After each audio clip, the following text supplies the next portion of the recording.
Hello and welcome to Minnesota at Work, the program by and about working people. I'm your host, John C.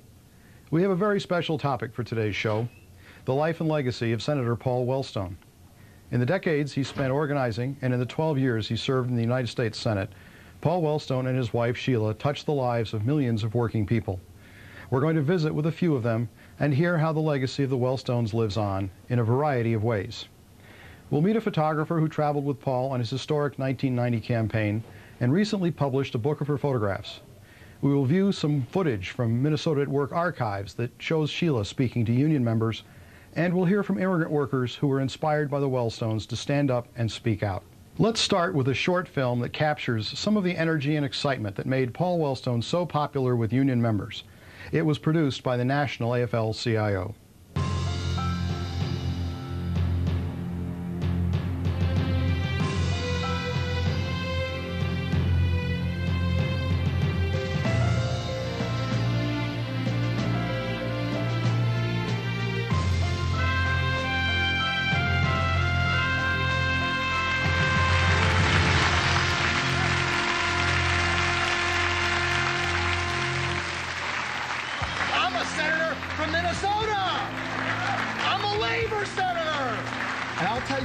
Committed to more than anything else, which is what I think is key to our future of good jobs and good wages under civilized working conditions with decent fringe benefits.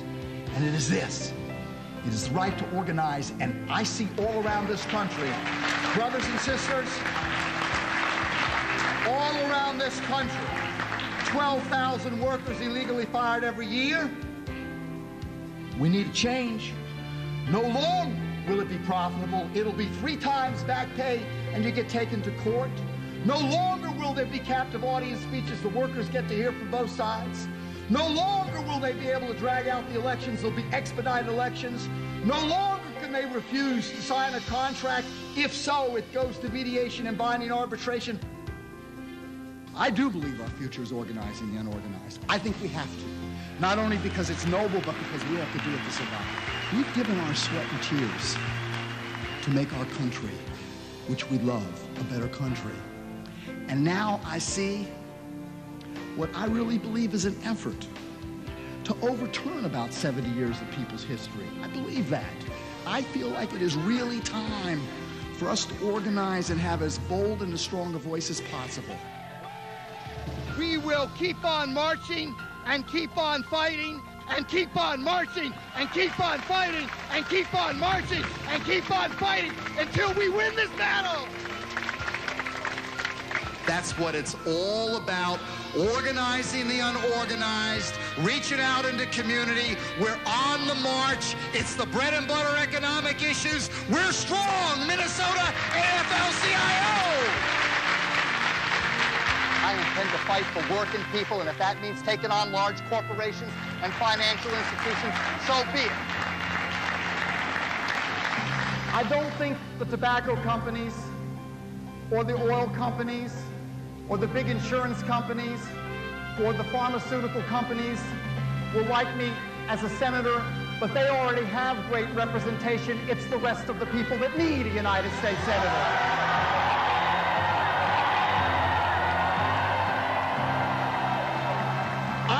Want to be with you. If it's on the picket line, we're on the picket line. If it's in a struggle, it's in a struggle. If we're fighting on the issues, it's fighting on the issues. If we're working the halls of the legislature or the Congress, then it's working the halls. I love being a labor senator from the state of Minnesota. I love representing working families.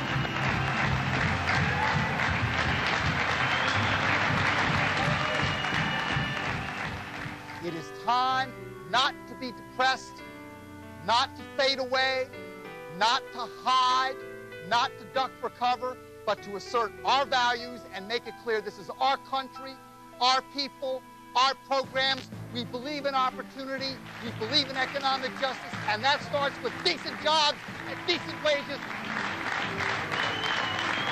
This is a proud and strong justice tradition, and we will not be defeated.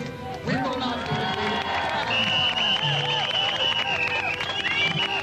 We're going to have to see more dramatic grassroots politics, community organizing, union organizing, building coalitions.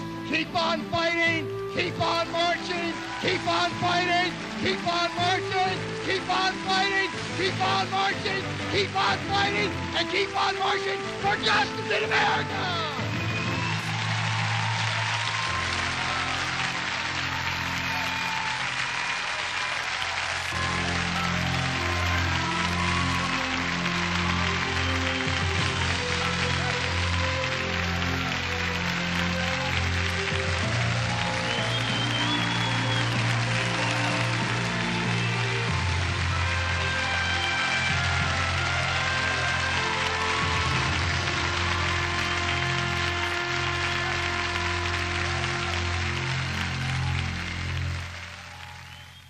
12 Years and 13 Days, Remembering Paul and Sheila Wellstone is the title of a new book by Twin Cities photographer Terry Gydesen. She was with the Wellstones during the historic 1990 victory, and she was there at campaign headquarters in the aftermath of the tragic plane crash that took their lives in October 2002. Terry says publishing the photographs has been part of the grieving and healing process for her. Hundreds of people, including comic Al Franken and Wellstone campaign manager Jeff Blodgett, joined Terry at an event at the Wiseman Art Museum to celebrate publication of the book by the University of Minnesota Press. I've been immersed in these images. This process has been both painful and healing. In some ways, I was able to be in denial about the fact that they were gone. I'd be in my studio editing proof sheets or in the darkroom making prints, and on the radio would be yet another story about details of the crash, and reality would slap me in the face. There's many tears that fell into the developer with these silver prints. What kept me going was knowing how much Paul and Sheila meant to so many people, and I wanted everyone to have some tangible thing to hold on to aid with the grieving and the healing process. There are two things about the photographs that really strike me. The first is they really document the special kinds of campaigns that Paul Wellstone ran. Grassroots, people-based, high energy, the bus. They were winning campaigns, and she documents election nights in 90 and 96, joyous times. We were going to have another one in 2002, if not for the events. But Paul practiced a very special kind of campaigning. But it's not unique to him. It's one that we can do.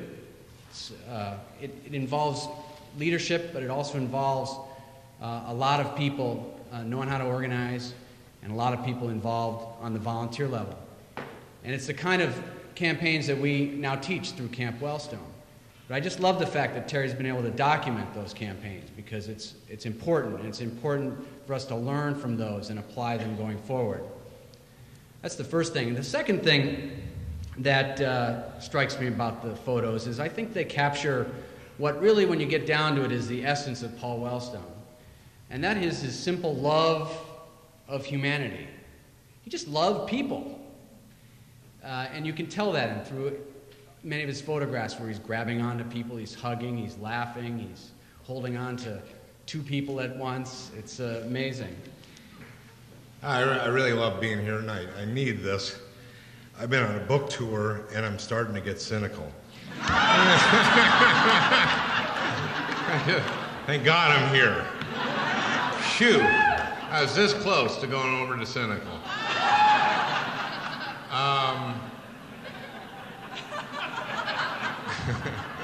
You know, it's been a couple months now. You know, Jeff is right. Paul just loved to touch people. Not like the new governor of California, but he loved the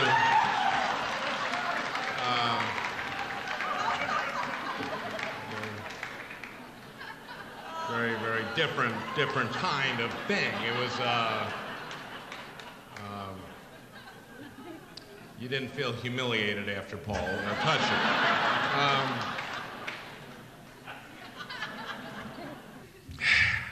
So that was Paul, and I did need to be here today.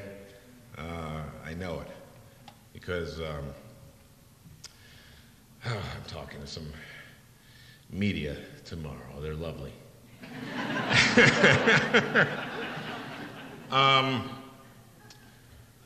The book is beautiful, Terry.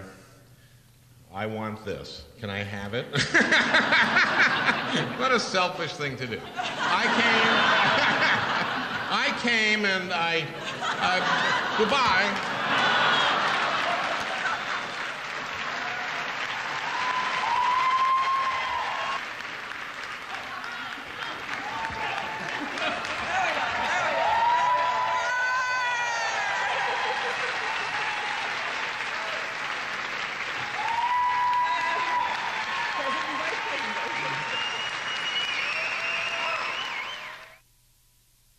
Minnesota at Work correspondent Barb Kuchera had an opportunity to visit with Terry recently at her Minneapolis studio, where she talked about the first time she photographed Paul Wellstone. The response from everybody just has filled me up with so much love, and at this time especially, to get through this coming week, it means a lot to me.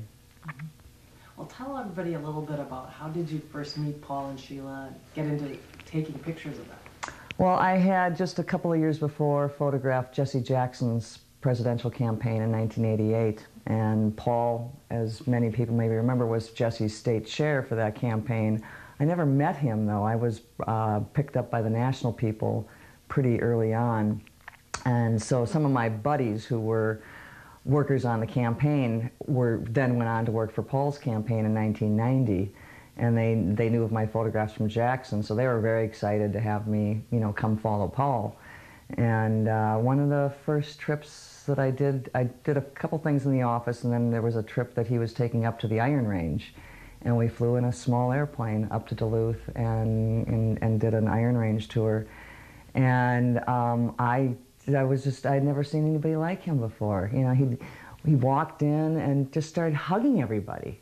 And I just thought, this guy was amazing, and it's just a bundle of energy in this small little package. And so I was very captivated by him right off, and really liked him, and decided I would document his race as often as I could. Well, that first campaign in 1990 was all this young energy, young staff. I think most everybody had been a student of Paul's down at Carleton. And everybody was working so hard, and I didn't care whether, as far as from a standpoint of photographing him, I didn't care whether he won in that respect, but right away I was like, well, this guy is fabulous, and was definitely supportive of him. But I was captivated by the energy, and this young energy and passion. And passion is sort of the main theme that runs through every project I've done. And Paul is passion. That was just so clear from the beginning, and a return back for the people that were supporting him and working on his campaign. So it was just great energy to be around. And the night of the win, of the victory party, it was like shock. It was because he wasn't supposed to win. And, here he won, and we're at this victory party, and it didn't really sink into me until the next day when I went down to the office just to see the aftermath of what was going on. And as I walked up to the door, there was this little handwritten sign taped to the door that said Senator Paul Wellstone. And that's when it hit me that he actually won. He was going to be our senator. It was an amazing feeling. My work did sort of transition into a place of cynicism for me a bit after 90, and leading up in 92 I was following Pat Buchanan and Jerry Brown, and there was a similar passion with the two, but completely opposite viewpoints politically of where they were at. And I found myself more drawn to the Pat Buchanan crowd because I could let my cynicism run wild. And again in 96 when he ran, I did the same thing. And it just led to just a burnout of the whole thing. I was around this very hateful environment of bashing people who are like me, basically, feminists, working people. And I just got burnt out. And now, actually, in last October when Paul spoke out against the war and the go-it-alone policy in Iraq, I was definitely re-energized. And, you know, all summer I was kind of, my instincts were saying, oh, you should get out with Paul. You should, you know, I had other stuff I was doing. I was really, you know, financially needing some paying gigs instead of continuing to do all these personal projects, to have them, you know, end up in a studio, a box in my studio.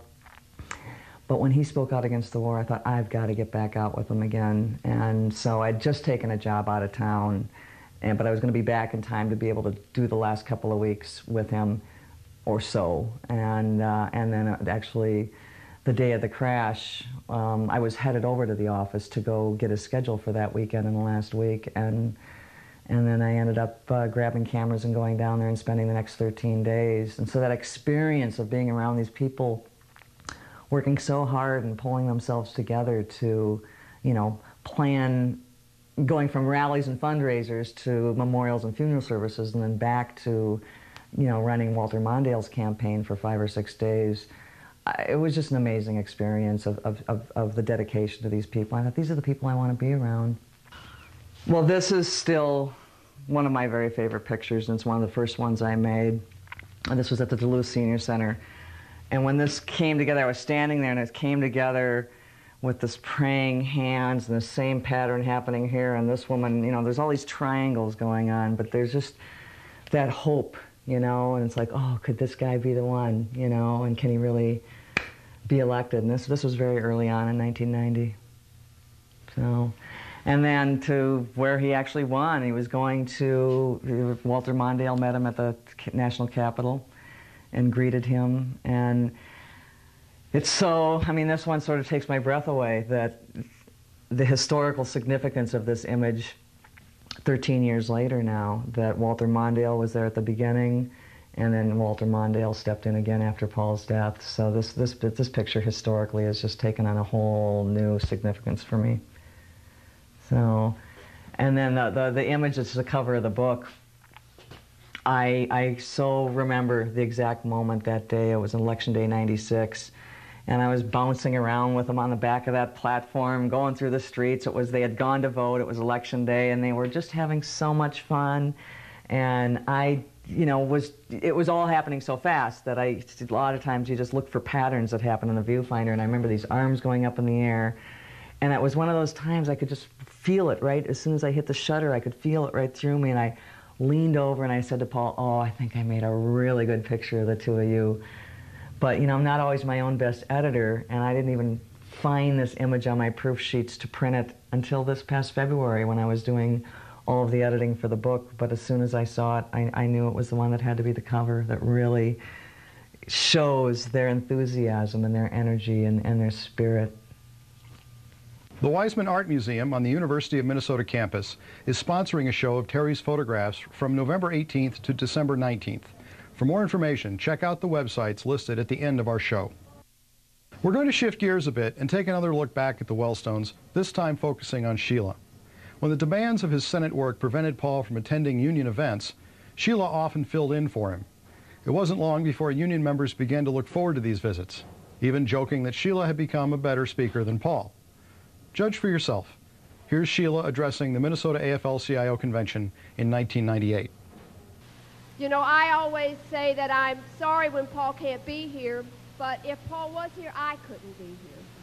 And I want to tell you that for me to be here, to be able to thank you for what you do every day, for your sisters and your brothers, for all of us here in Minnesota, and how what you do spreads out across what happens in this country.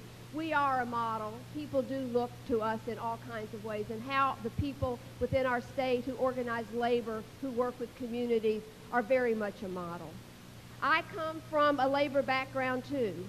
My family is from the coal mining districts of Kentucky, and I was once called the daughter of a coal miner, which I am not, which I would have been proud to have been, but I am certainly the granddaughter of coal miners. And listening all my life to the struggles of labor has made me realize that that's a very, very important part of who I am and who I want to be. Thank you for letting Paul be in the Senate to represent you. You are a source of strength to him. you give him every day what it needs to go forward to make sure that he's doing the job for the people in this country. I want to say that I think right now it is critical that we do not get stuck with what is happening in Washington with the president.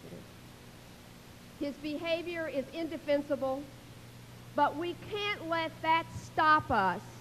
We cannot let the Lott, Gingrich, Gutnick, Coleman agenda somehow take over and paralyze us. We cannot allow them to let the turnout not happen that we need to make sure that the issues that we believe in stay on the agenda. We cannot allow them. We cannot allow them to change our focus. We have to remain on our agenda. Paul talked a little bit about the favors that the Gingrich, Gutnick Congress is allowing to happen. He talked about these weird names for legislation that makes it seem that they're friendly to you when they are not. The TEAM Act, the Family Friendly Workplace Act, the SAFE Act, all of these things that take away what you brothers and sisters, what your parents, what your grandparents have been doing so long to make sure you have and that we have, and they want to strip it away. And that Norm Coleman is all too willing to take the money from the big insurance companies and from big business to forward their interests. And I got to tell you, he takes that money from them. He will make sure that he protects their interests. But those are not the interests of you sitting in this room today, and those are not the interests of most people who live in the state of Minnesota.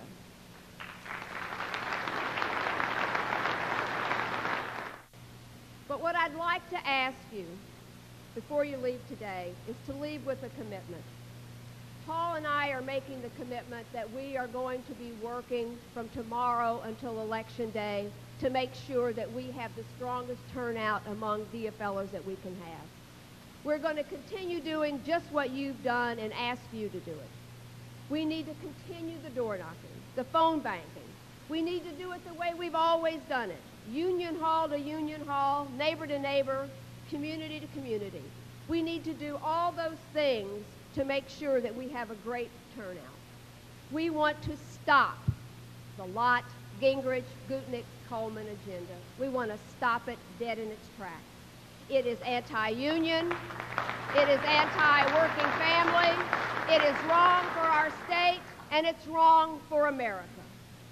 And what I want to ask as a special favor to me is that tomorrow morning, when we wake up and we know what the DFL ticket is going to be in November as we're working to push forward our agenda, let's understand that our agenda is about the education of our children. It is about the support of our families with good jobs at good pay. It's about having good, affordable health care for others and all of us. It's about protecting the workplace and keeping the right to organize. I come here today to draw strength from you. And I ask you, please, that between now and Election Day, that you use your strength, your ability, and your commitment to labor to make sure that we have a strong victory this November. Thank you very much.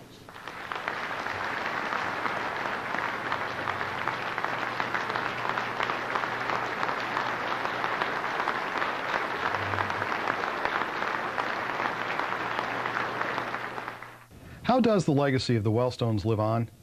Already, schools have been named in their honor and numerous awards given out in their memory. But it is actions such as the Immigrant Workers' Freedom Ride that probably best capture the spirit of the Wellstones. Hundreds of immigrants and supporters crossed the country on buses carrying their message of respect for human rights, in the same way that civil rights campaigners did in the 1960s. Several of the Minnesota riders said that Paul and Sheila set an example that inspired them to stand up and speak out. It was most appropriate that the Minnesota ride left from St. Paul's neighborhood house, site of the future Paul and Sheila Wellstone Community Center. I think it's important, too, to realize some of what we're missing here in terms of at the Capitol representation from Senator Wellstone and the like, who really represented our interests. So, about 2 days, let's see, it was the Saturday before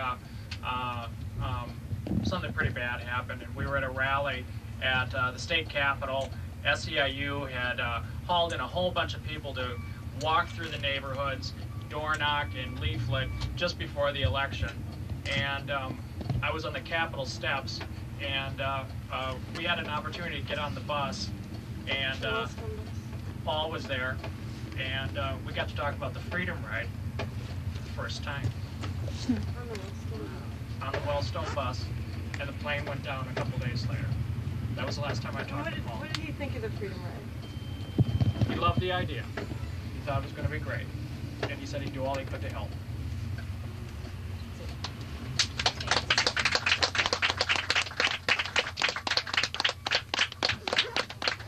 Kathy had suggested we take a moment of silence for Wellstone, and I think that it's more important right now. We're here, we're at the Capitol, we're ready to go. Let's have a chant of solidarity and power. All right? Bim boom ba for Wellstone! Chickity boom la bim boom ba. Chickity boom la bim boom ba. Ala bio ala wow ala bim boom ba. Wellstone, Wellstone, rah rah rah. Chickity boom la bim boom ba. Chickity boom la bim boom ba. Ala bio ala wow ala bim boom ba. Wellstone, Wellstone, rah rah rah. Once more.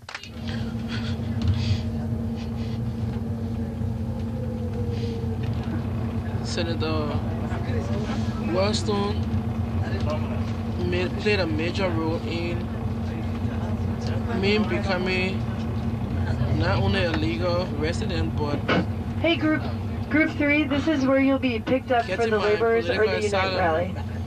Because I had applied for my asylum like in 2000, and up to 2002 I hadn't heard any response from the immigration. They just didn't write.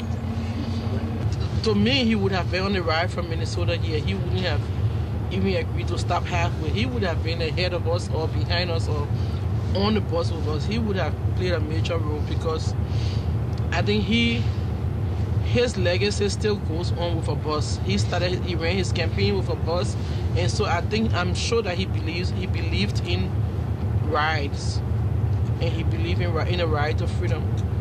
I think he was totally 100% for it, and I know today wherever his bones are or his remains are, he's happy that this ride did take place, and I know it's going to make a difference for a lot of immigrants, and that was Senator Wellstone's wishes.